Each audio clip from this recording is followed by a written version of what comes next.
It can be challenging for family members to travel long distances when the loved one is dying. The Give a Mile organization is helping to make those connections happen. You're connected with the Heart of Hospice. I'm Helen Bauer, here with Jerry Fenter. Whether you're a family caregiver or an end-of-life professional, we're here to enhance your hospice experience by connecting you with information you can use about end-of-life care.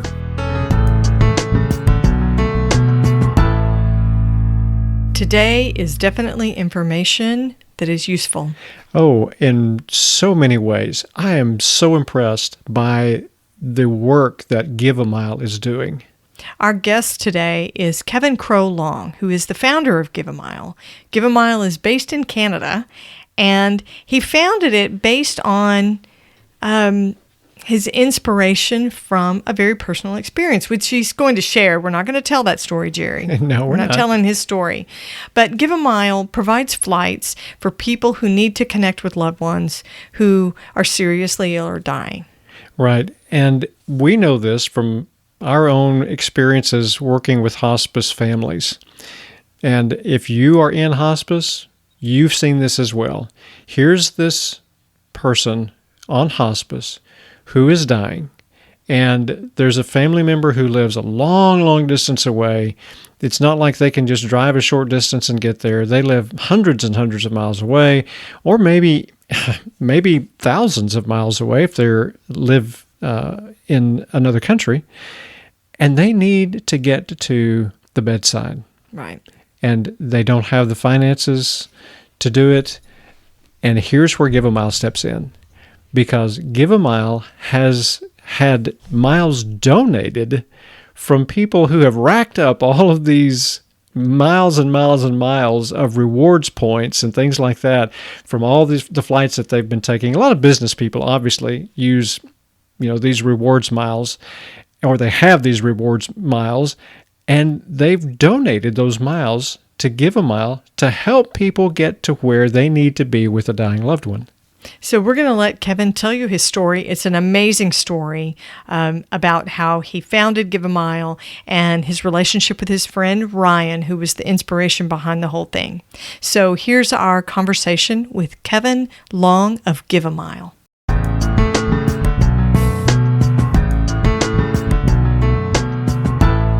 Well, Kevin, we are very happy to have you on the Heart of Hospice podcast. Welcome to our little corner of the world. Awesome. Thanks for having me. We're glad that you're here. So we heard about Give a Mile a couple of months back, and that was the first time, at least, that I had heard about it. Helen may have heard about it earlier than I did, but that was the first time I'd heard about Give a Mile. So tell our listeners a little bit more about Give a Mile, about the mission and the purpose of it. Yeah, Give a Mile's mission is to provide flights for people to be with their loved ones who are dealing with palliative, end-of-life, or critical care. And we do that by people donating their unused travel miles, right? So you give 1,000 miles and I give 1,000 miles, and we get mothers, fathers, sisters, sons, brothers on those planes to travel and be with his loved ones, right? We all know it's really hard, especially during this time, during COVID, to deal with emergency situations, right? All of a sudden, you need to be there with a loved one, and that plane ticket can be so expensive. I think there's some stat around 43 to 50% of families right now can't respond to a $500 emergency. And yet there's tens of billions of dollars of unused travel miles that sit on the sidelines every year. And so we said, why don't we have people donate those travel miles in small amounts, and we can make these incredible gifts happen for these people to have a visit with their loved one, to say what needs to be said, to support them, to be there, and just to have an incredible opportunity for closure. That's awesome. We know from personal experience working in hospice, there are so many times when a family member needs to be present and they just can't get there. They don't have the money to pay for a ticket, because let's be honest, those emergency tickets, when you have to buy it at a moment's notice, they get expensive. Oh, yeah. And also just dealing with those situations is so financially exhausting, right? Like, we've talked to so many families where, maybe you're battling cancer for years, and all your financial resources are going into that. And maybe you've flown out to see your loved one a couple times, but now there's just no money left. And you're, in maybe the final months or weeks, or maybe it's just been so long since you've seen them. And so it's just an incredible opportunity that the fact that, we've accumulated these travel miles. I think all of us have them, and that we can give such a powerful gift and make that happen. Yeah, absolutely.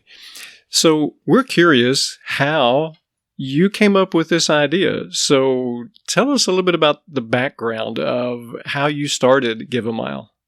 Yeah, there's an incredible story behind Give a Mile, and it all starts with an amazing friend, my friend Ryan Westerman, and using the word friend doesn't feel the right word, almost like a brother to me. And the thing about Ryan was, the universe works in incredible ways. This was just somebody I was destined to meet. Ryan and I didn't become friends until our late 20s, early 30s. But I had heard about Ryan since I was about 19, 20. I dated a woman in university. She had just broken up with her, high school love. I never met him, but that was Ryan. And so, I heard a lot about, his background and his life. And obviously it was a painful breakup. And the more I heard about him, the more I was like, I think I really get along with this guy. I think we'd be friends. I never met him. And then, you fast forward, a friend of mine, I'm up in Calgary, Alberta, Canada. A friend of mine was hitchhiking across Canada at the time. He got dropped off at my house. And he said, this last ride, the last few hours, I got this incredible ride. You would love this guy. You need to meet him. His name's Ryan, right? I was like, ironically, I need to meet this guy, but never met him. And so then, you fast forward from there, and I worked for a tech company. That's my day job. And, we were, at the time, I think we were about 50 people, fast growing company. I've been there since we were like 10 people. We hired our first HR manager. It was right before Christmas. And I went in to introduce myself, and we're just talking, and I said, oh, what are you doing for Christmas? And she said, oh, I'm going back to Regina. And I said, oh, I know some people from Regina. And she's like, who? And I mentioned some names, and her eyes got really big. And she said, my husband's Ryan Westerman. And so not only was his wife working for the same company, but they ended up just living down the street from me. And so, of course, we became instant friends, and, just in the same place in life too, recently married. We had young sons. Our careers were doing really well. And so you have that bond, right? Of, we get our sons to bed, and he texts me to be like, hey, is everybody asleep? I'm going to come down. We're going to play like NHL EA Sports until like 4 a.m. and, have beers at the fire pit and stuff. And so an incredibly strong bond. You fast forward from there, and I live by the mountains. The Rockies are about an hour away from here, and it was middle of winter, and I was, going out to the Rockies. We'd sometimes go out there for meetings because your phone doesn't work. You kind of, disconnect from the world. And I was driving back into town on this day, and there was just this massive blizzard. The blizzard where you're kind of only able to drive like 5-6 miles an hour. It was so bad. And I got to that point of the city where your phone starts working again, and it was just like bang, bang, bang, bang, bang, like just like 33 voice messages. And so obviously something's going on. So, I pulled over, I'm checking my voice messages, and it's all people trying to get hold of me to let me know, Ryan has had a massive seizure. He's in the emergency room at the hospital in downtown Calgary. And the situation was, Ryan had battled brain cancer in his early 20s. We thought it had been dealt with, and now it had come roaring back. And, of course I wanted to go see him. But it was this crazy blizzard, and I live in the south of the city. And so I got home, and my wife's just like, just wait, go in the morning, right? Like the city's closed. You can't even get out on the streets. And so I got up first thing bright and early, went down to the hospital, and, my typical unorganized self, I didn't know where he was. I just knew he was in the emergency room. I literally walked into the emergency room and pulled back the first curtain, and there was Ryan. And his wife and son had just left. And it was just like a moment where you could just tell everything was hitting him, and a very vulnerable moment. And in fact, probably the perfect moment to show up for my friend. And we had this incredible conversation, of, what was probably going to happen, what he needed, how he wanted to spend the remaining part of his life. And he said, Kev, I've got my wife and son I'm going to be strong for. I've got my friends and family, but I just need somebody I can confide in and help me through this. And I said, it scared the hell out of me, actually. I was like, do I really want to do this? Am I capable of this? And just heavy emotion. But I said, yeah, absolutely. I'm going to help you, and I'll be that person. And it was the best decision I ever made. Because I spent an incredible year and a half with Ryan as he was running out of time. And it was one of those moments where the matrix was lifted, your priorities in life and how you think you're lined up to life in the right way. And, hey, I'm doing the right things, and, I'm focused on the right things. Ryan taught me so much through that journey, and it was an incredible gift. And he was an incredible guy. So, through that whole time, he said, the irony is I'm not going to waste time being angry and bitter about not having enough time, right? Like, that's just the why would I do that? That's just the wrong way to approach this. So I'm going to try to get as much out of all these moments as I can. And so he would look at things and say, I'm not waiting for a funeral to have everybody come and say nice things about me. I'm going to throw a party. Let's get everybody over here now, And so we had this incredible party. Everybody came and just, we told stories and just celebrated. And even when he ended up in hospice, he's like, I'm still playing poker with the boys. We rolled kegs into the hospice and we played poker. And I remember even to the point where he could no longer see the cards or make sense of the cards. And we would text all the boys and say, like, look, he's going to win tonight. We're going to make sure he wins tonight, right? Like, he's going to have lots of full houses, and just an incredible, incredible guy. And he just taught me a lot of things. Like, before he was in hospice, I remember, I would visit him like twice a week, like a Tuesday and a Thursday type thing, drop by his house. And one day I come to his house and, I'm in my suit from work, and I like take my jacket off and I throw it on the couch. He's like, oh man, you're pretty frustrated, eh? And I was like, yeah, I've been stuck in like rush hour traffic 45 minutes later to get here, and he was like, oh, what I would do to be stuck in rush hour traffic, how I would love to be stuck in rush hour traffic to go to work, right? Like, just those moments where you're like, oh yeah, there's a different perspective here, right? And we both had young sons. My son's a few years older than his. And, of course, it's Canada. So we're playing my boys in hockey. And I was talking about, how I love to go see him play. And he's like, just remember, I'm not going to see my son play hockey, right? Like, you got to get to every practice and you got to get to every game. And those things are, just remember that there's going to be a time when your son has a last hockey game, a last practice. And so just really appreciate those moments. So he was just a super inspiring guy. And then, we had, his son was 4 at the time, and we had this 4-year-old running around in this. And I remember, we talked to the hospice workers and we said, what should we do? How should we approach it? And they said, a couple things. One, do not talk in metaphors or cliches. Just, talk very bluntly about what's happening. And then his son's name is Talon. He said, just let Talon direct where he wants to be. When he wants to show up, he'll show up. If he doesn't want to be at the hospice, don't make him go to the hospice. He'll choose where he wants to be.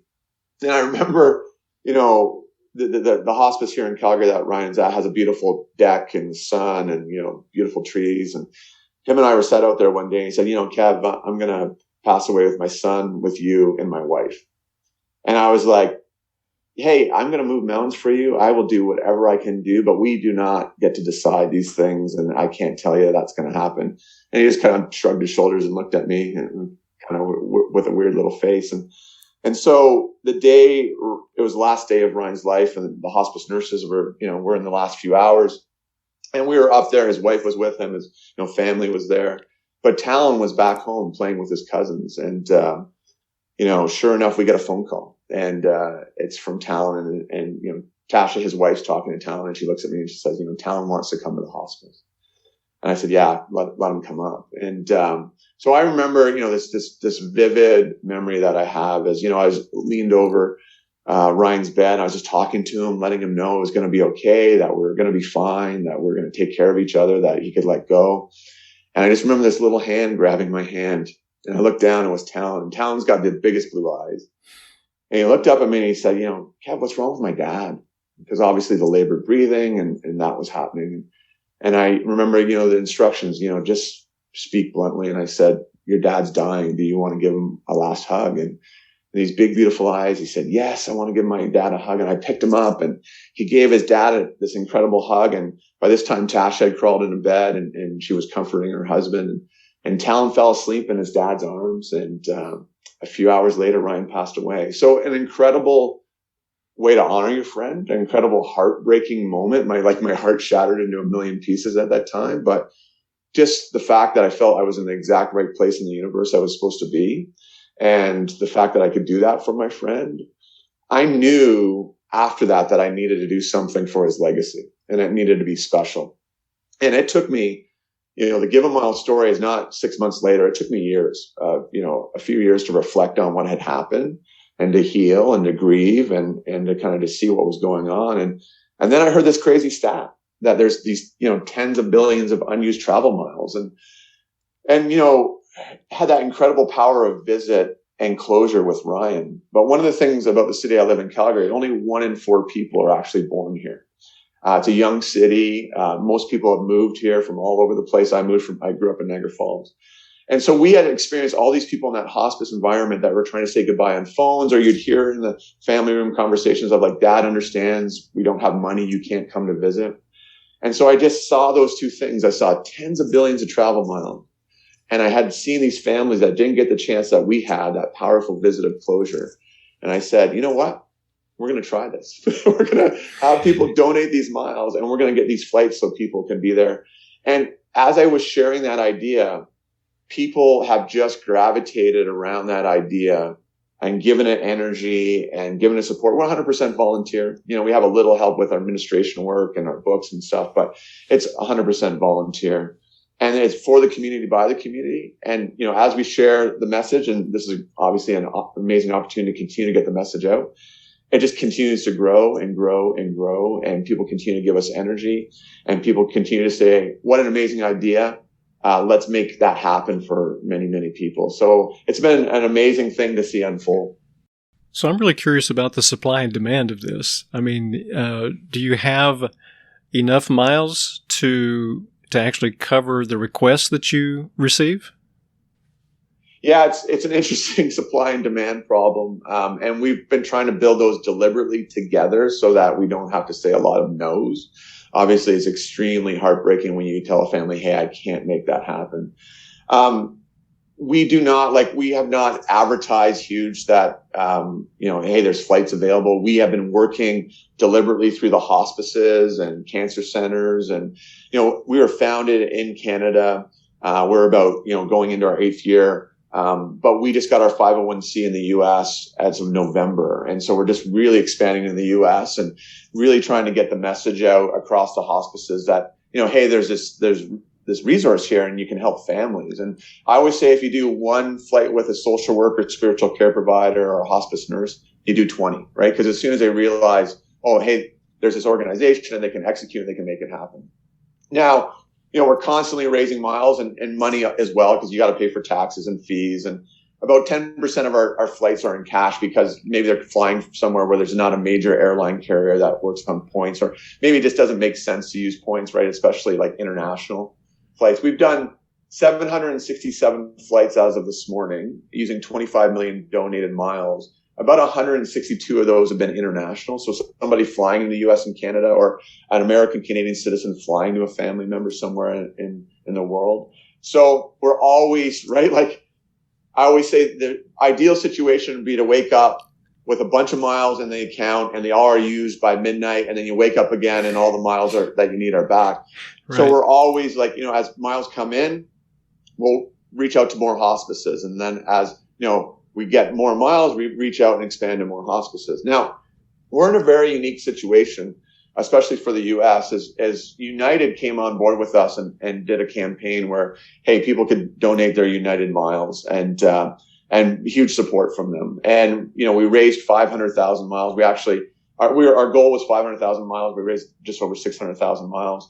And I fully support what United said. They said, hey, we're not going to let you raise any more miles until you get under about 200,000 miles. Prove that this works. Prove that people need flights. And so we've been out spreading the word to the hospices that we exist, that, there's this organization that will make these free flights happen, which is sometimes a unique call when I call into people and they're like, who are you? What are you doing? Why are you doing this? I'm trying to understand. You make free flights happen. So we've been connecting, and we literally just got under the 200,000 mile mark for United. And so we're going to be doing another campaign here in the fall. But saying that, we have miles, we're ready to go, and we want hospices to reach out to us. And we want to get those miles into families' hands. When you're planning your next event, keep in mind that the hosts of the Heart of Hospice podcast are available to speak at conferences and meetings. Whether you're meeting in person or virtually, we can provide education to your team on topics such as how to have compassionate conversations, how to recognize personal bias, building listening skills, and managing personal grief as a hospice professional. We'd love to encourage your team and remind them why the work they do is so important. Because we both have a personal hospice journey in addition to our years working in end-of-life care, we can also share a message of resilience and hope at your agency's next memorial service. To find out more, contact us at host@theheartofhospice.com. We'd love to be a part of your hospice journey. Now, back to today's episode. So the travel restrictions for 2020 surely have impacted what you guys are doing at Give a Mile. What's been the effects from the pandemic? Yeah, for sure. Definitely during that first wave, and as everybody just trying to figure things out, there was a lot of very heavy restrictions, hospice by hospice, state by state, province by province. And so we know a lot of hospices were like, we're only going to let one family member in, right? And so the flights we were doing were really, really important because it was like the only family member that person had, right? So if you had we had moms and dads that were dying in cities, and then we had children that were adult children that were get me on a plane. I'm the only support that loved one has. I need to get there. Of course, people were extremely nervous to fly, and that was understandable. And then the international angle just got shut down completely, right? Trying to get people internationally in and out. And to this day, that's our main struggle right now. Is I know we had a flight request for a family, and if people are strong enough, we will fly them back. This was a request. I grew up in Jamaica. That's where my family is. I want a one-way ticket to go back to Jamaica. That's where I'm going to spend my remaining time. Right now, there's no flights. This is a flight from Canada. There's no flights from Toronto to Jamaica. They open up in another week, and so just dealing with a lot of those travel restrictions. We had travel restrictions up here in Canada that if people enter the country, they had a quarantine for 14 days. And that had to be in a hotel. And so people obviously, another expense, 14 days. I don't have 14 days to quarantine. So, it's been, I would say, heartbreaking on our end. We've done, I think through, last year of COVID and this year of COVID, we've probably done about 80 flights. And we probably could have done 160, right? Because it was just, things were happening where the restrictions wouldn't let you get people in, or it was just going to be too cumbersome to get somebody in. And the people were just like, I don't have time. It's just not going to work. So unfortunately, a lot of people have been dying without their loved ones. And I think that's a bit of an untold story of COVID.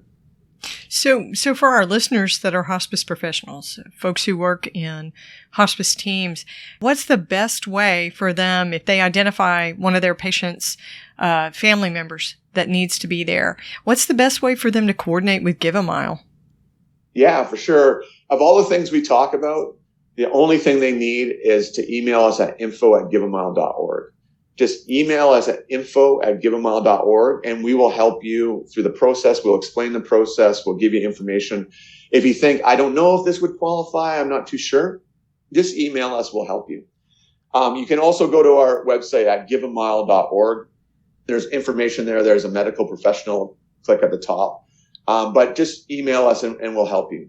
We try to make it as easy as possible. We understand this is a very stressful situation. There's obviously lots of emotion in the air. So when people apply, all they need is a few things. One is we have an application form. It's one page. It's basically your name, your age, right? Where you're flying to and from, what kind of day you want to fly on, when do you want to return. And then we have a section, explain your story. Why do you need this flight? Who are you flying to see? And also we have a economic means test. And we don't ask for any information. That's an honor system, right? So we need that application filled out. Social workers sometimes fill that out on behalf of the family. The family can fill that out. You send that over along with a signed waiver. We have a waiver form, right? The liability is with us. It's not with the hospice. We're handling the flights. And then we just need an email from a social worker, spiritual care provider, nurse, or doctor, just confirming that person's under their care. You do not have to disclose anything confidential. You just have to say, Jane is here under our care. Once we have those things, we take it to our flight review team. Our flight review team reviews it. And if approved, we hook that family into our travel agent who books the flights. Now, there's a couple things inside here.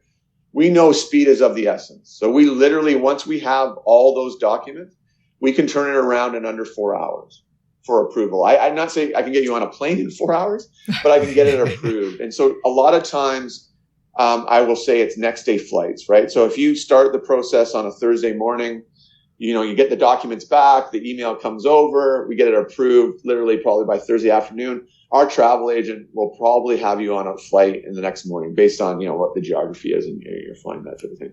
So we understand that is really, really key. The other thing we understand is you're probably not really knowing when you're going to return. So we'll get you the one-way flight, right? Like, I need to fly right away, or I need to fly Friday, or that type of thing. We will get you there and then just reach back to us when you need to, or you understand when you're going to fly back. The only thing we say is we fly you back. Like sometimes we say, hey, I want to fly on Thursday. And we'll be like, hey, I got to fly you on Friday because that's the only time I can find a seat with points. So we just need some, obviously, flexibility there. But we try to make it as straightforward as possible. We understand, obviously, speed, stress, that type of thing. We will work with families. The application form is an online form, so you can fill it online. We also send you a PDF. You can print it off and write in it. And we also say, you can take a picture of that PDF on your cell phone and send it back. We really do not want to cause administrative hurdles. We want to get you there, right? That's our goal for sure. Yeah, most people are always worried about red tape. And so if there's too much paperwork, they will just give up and say, well, it's not worth it.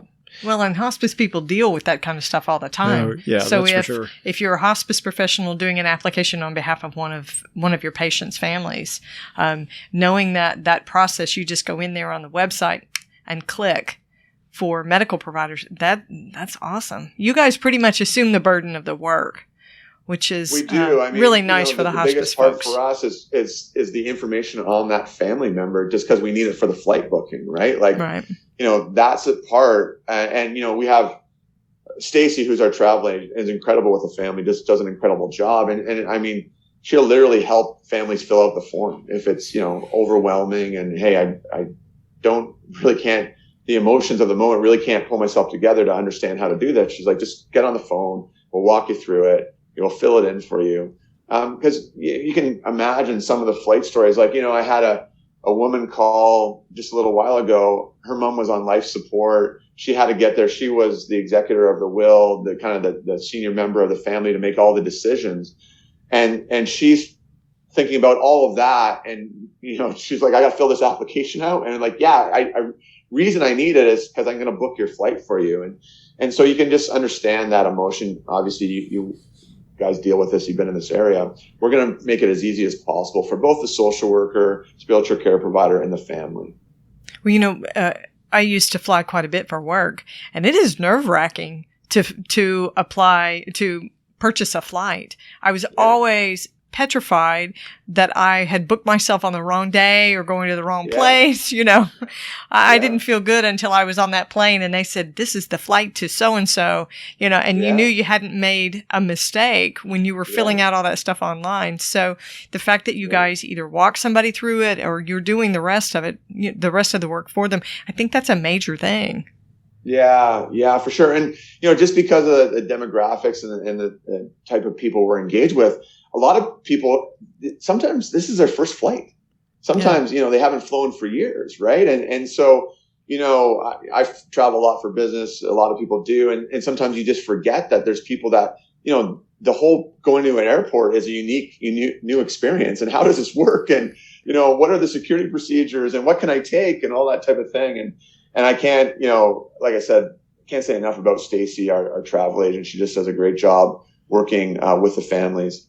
And the other thing I'll say around the flight requests, some of the frequent questions is family situations, right? So do you do more than one flight? And we have no hard rule on that. We look at every family situation independently, right? So, hey, 2 grandparents, or it's 2 siblings, or, there's a parent with 3 grandchildren. we're going to do our best to understand the situation and accommodate it.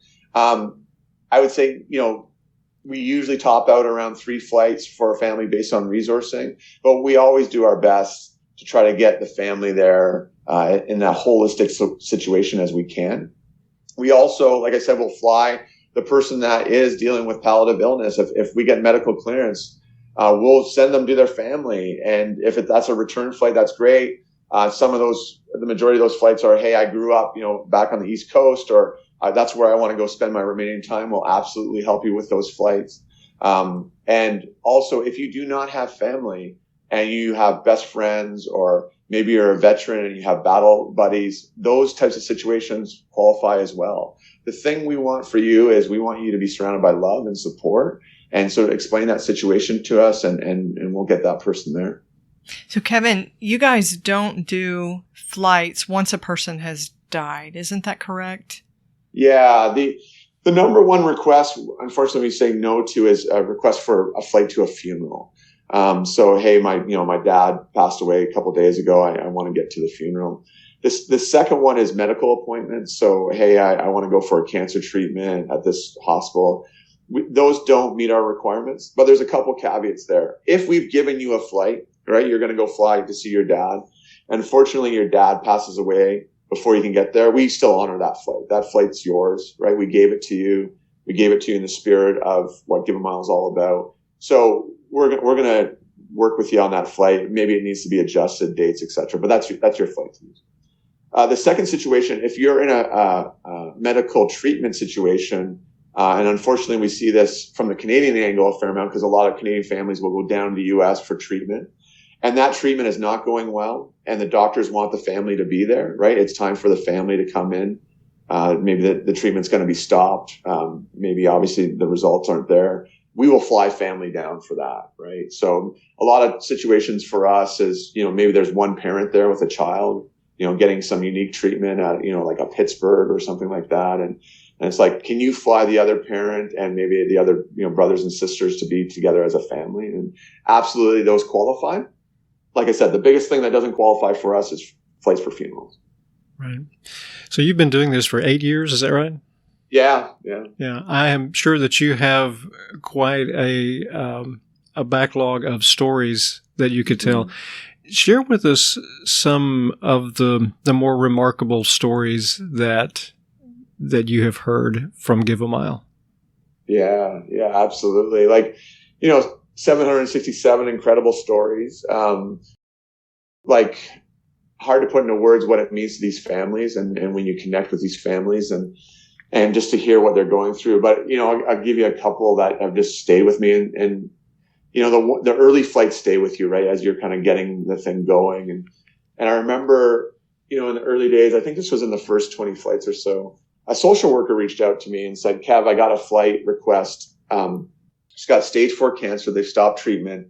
She's originally from the Philippines. She's literally selling her furniture right now, trying to afford a ticket to go back to see her parents and family one more time.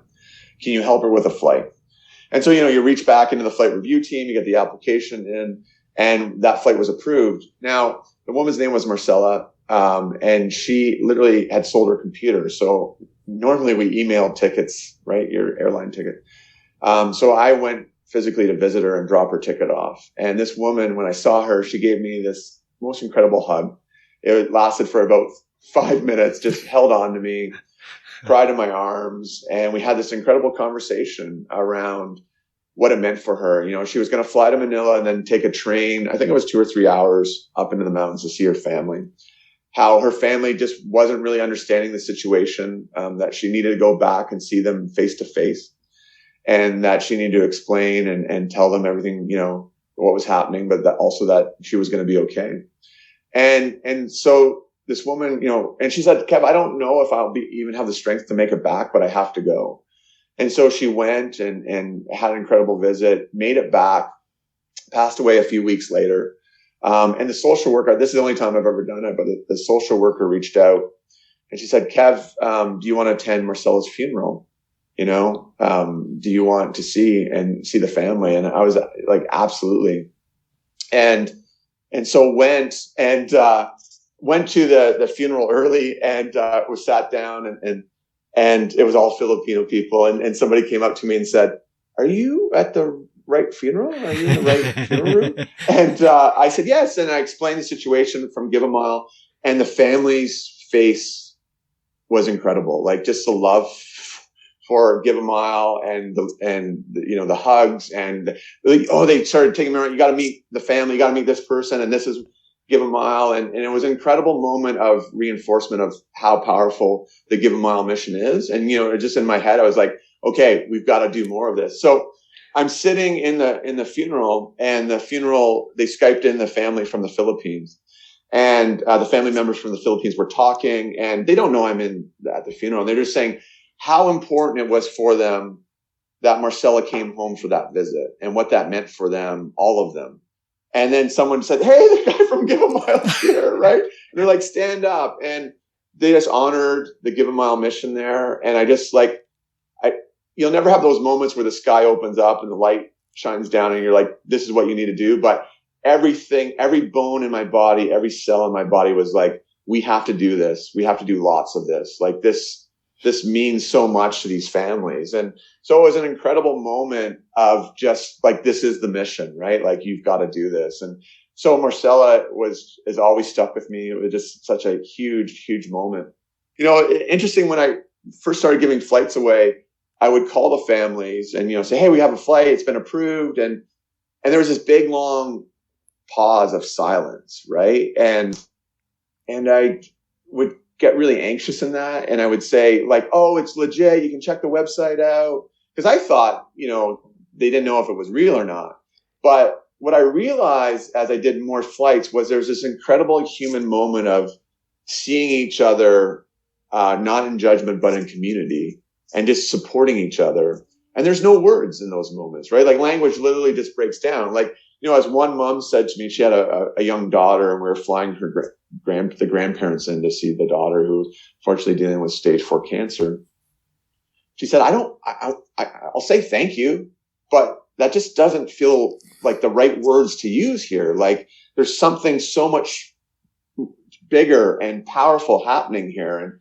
And I'm like, yeah, I get it. And, I always say thank you to the families, and they say like, "Why do you say thank you? You don't need to say thank you to us." And I say, well, there's a couple of reasons I say thank you. One is my friend's memory is staying alive, right? And every time I give a flight away, I think of him.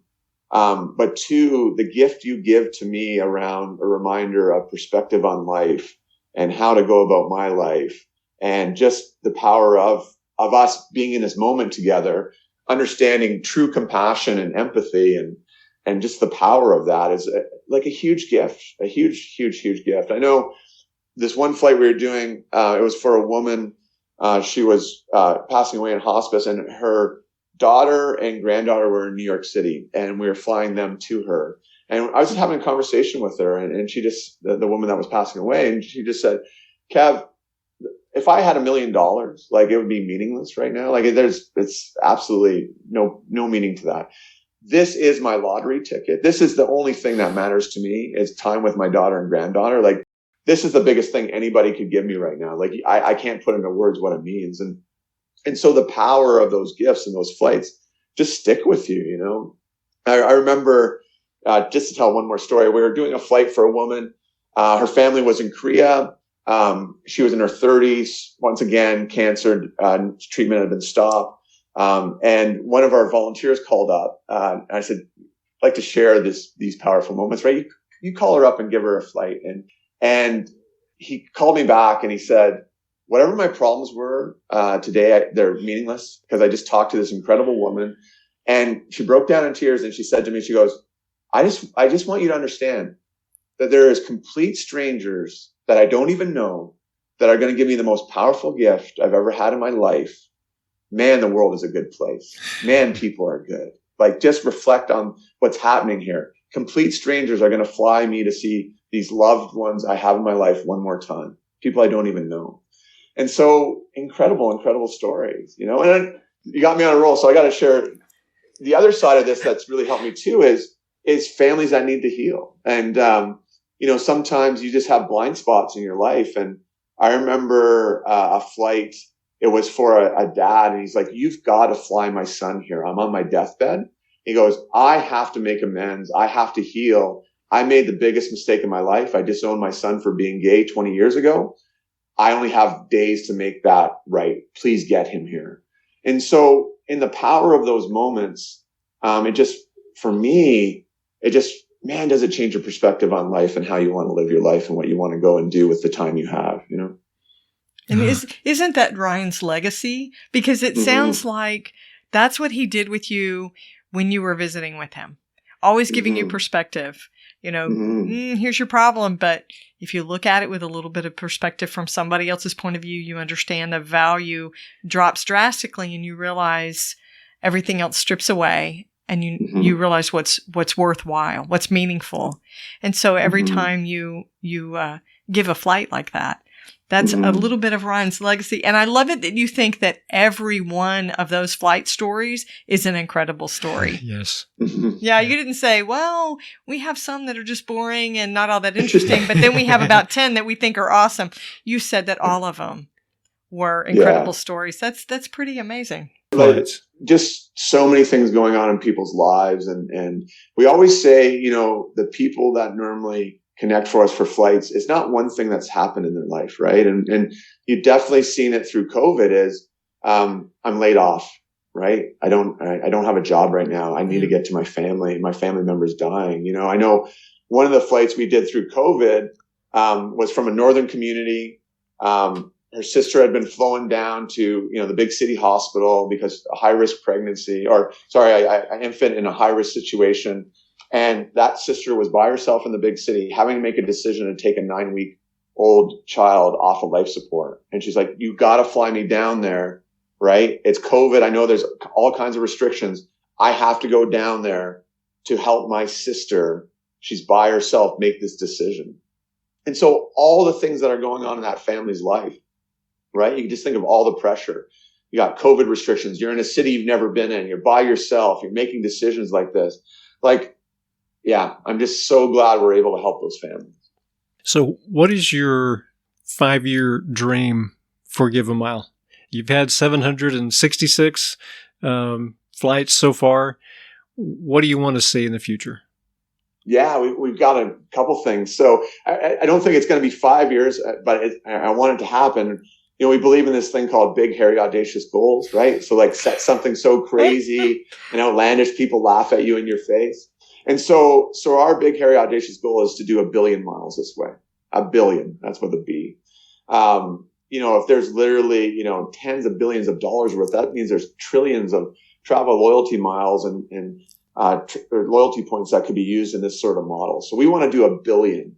And so right now, if you kind of think of, you know, scaling in the US and obviously, you know, we're across Canada and we're getting the message out in the US. In 5 years, I'd love to be giving 2,000 flights away a year. I think that's kind of the goal. You know, we were on pace to probably do about 200 the year COVID hit, right?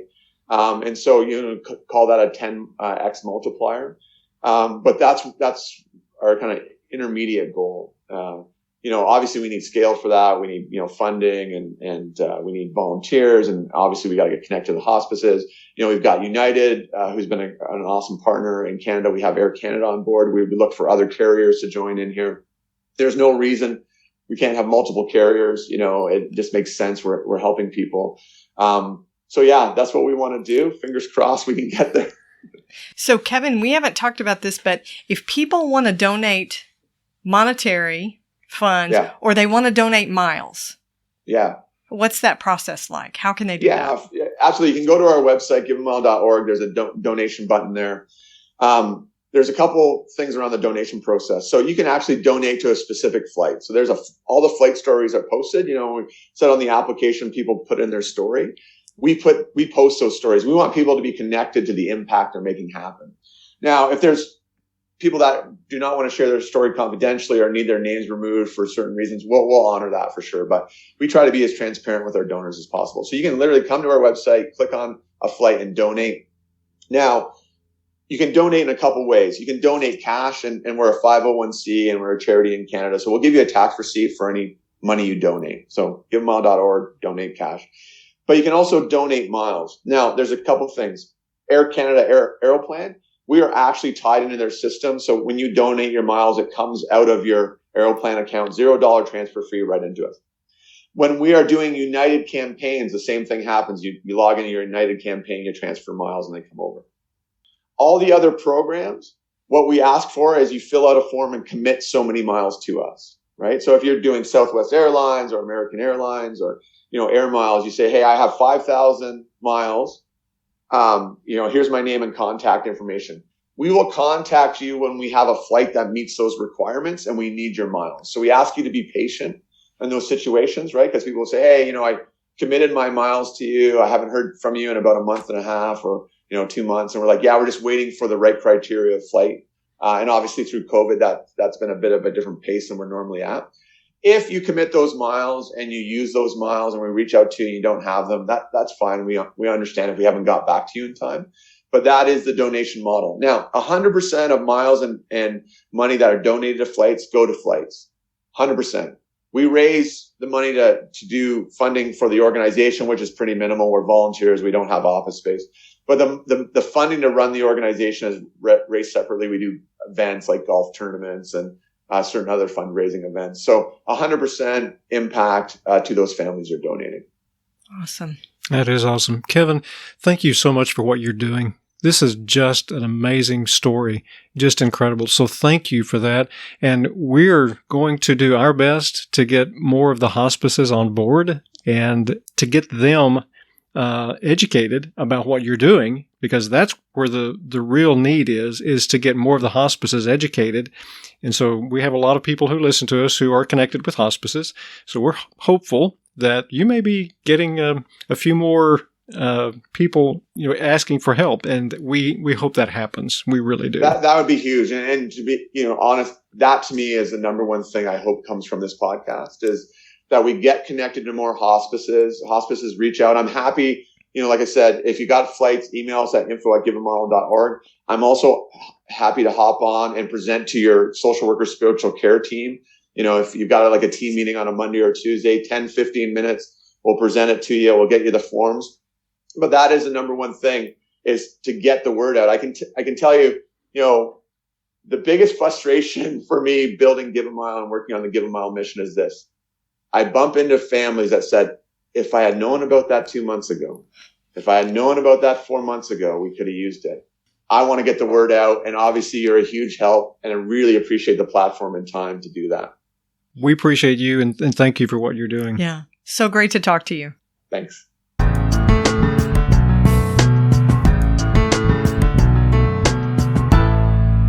I have to tell you, there were a couple of times during our interview when I kind of felt myself getting a little emotional at his stories. It's just incredible. I didn't at all. You didn't? I No, thought I you know thought I that I saw you did. once, just kind of wiping your tear away. Allergies. Yeah, it's very touching. I mean, his story of how he shared Ryan's death with Ryan's wife and his son Talon, and that's an intensely personal experience that changes who you are. And I think that's exactly what happened to Kevin. It changed his life, so much so that he started Give a Mile, and he gets these volunteers to work with these families that need to fly. So we want to encourage you, if you are a hospice patient or a family caregiver, a family member for a hospice patient, check out Give a Mile. It might be there's a need that they can meet for you to provide a flight for someone in your family. And here's what we're going to tell you. If you're a hospice professional, when you are with a family and you overhear or hear someone saying, well, we really need to tell this person, but I don't think they're going to be able to make it because they're too far away. Costs too much. Now is the perfect time to get in touch with Give a Mile. Right. Tell them about it. Tell them what Give a Mile can do to bring that family member here. It just might be the very thing that solves a huge problem. Exactly. So you can go to giveamile.org to either fill out an application, submit an application for a flight, or to donate your miles, or to donate money. because they also need monetary donations. They are considered a nonprofit organization, so it's tax deductible for you to donate. But so it's giveamile.org. If you've got a question or you need to make an inquiry, you need to connect with somebody at the Give a Mile organization, you can send an email to info@giveamile.org. But again, there's also a place on the website where you can connect with them that way too. We also want to let you know that Give a Mile is just beginning their fall campaign. And now's the perfect time for you, if you have a lot of rewards miles that are racked up, a perfect time for you to let them know that you have miles that you would be willing to donate. All they ask is that you just commit to those miles, that you commit to donating those miles to them when a need arises. So what happens is you get the miles committed to them. Then when they have a need that fits, then they will actually use those miles. They'll get in contact with you and work out the arrangement to make those miles work for someone who needs to go to a loved one's bedside. Well, donating money to Give a Mile is a great way to fulfill that need to be generous. We're getting ready to move into a season in November around Thanksgiving where people talk a lot about gratitude and generosity. And we've talked so much on the podcast about gratitude and generosity feed each other. If you're grateful, be generous. If you have the money and you feel led, or if somehow Kevin's story speaks to you, or you have a shared experience, donate.